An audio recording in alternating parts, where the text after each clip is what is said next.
legendary locksmith spent his entire life building 4 gigantic vaults. Then he chose the one with the highest difficulty rating and locked himself inside. He thought that would lure out a true lock-picking genius. But his own craftsmanship had already reached a godlike level. People tried to rescue him and realized they simply couldn't. In the end, the vault became his tomb. It sank into the deep ocean, with his body still trapped inside. And the person he was waiting for finally shows up today, 100 years later. This man is named Tai. On the surface, he's just a low-level bank employee doing the most basic work every single day. But what people don't know is, he has another identity. He's a master safecracker. A high-difficulty lock? He can open it in just 8 seconds. And his dream is to one day crack the locksmith's 4 legendary locks. But even with skills like that, nobody ever noticed him. Until one day, he receives an anonymous letter, inviting him to come test his hands. At first, he thinks it's just a prank. But after thinking it through, he decides to go check it out anyway. He follows the address in the letter. After giving the correct password at the door,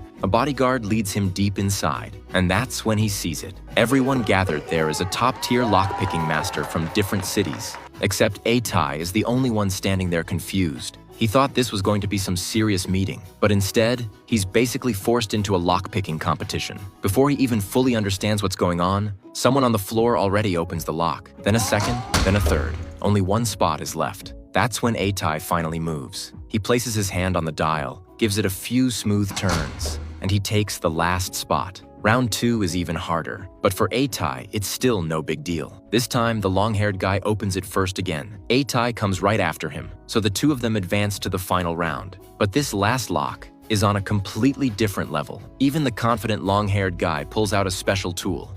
Tai, though, he stays calm. He's so relaxed, he's even chatting with his opponent. Not until there are only 30 seconds left does he finally get serious. As the dial turns, the internal wheels click into place perfectly. 1, 2, and in the end, Tai wins the whole competition. What shocks everyone even more is this. The entire crack takes him less than 10 seconds. That's when he notices a woman in the crowd. She stands out immediately, clean and effortless, like she doesn't belong there. But what he doesn't know is, this woman is about to change his entire life. The next morning, Tai goes to his usual coffee shop to grab breakfast. And there she is again, the same woman from yesterday. She says she wants to talk. Then she casually pulls out a few items, but none of them are hers. She literally just stole them from people in the shop. Her name is Gwen, a globally wanted jewel thief. She's part of an international robbery crew, and she approached Tai for one reason: to recruit him. That anonymous letter, the lock-picking competition, all arranged by her. It was a test to see what he could do, and clearly, she's impressed.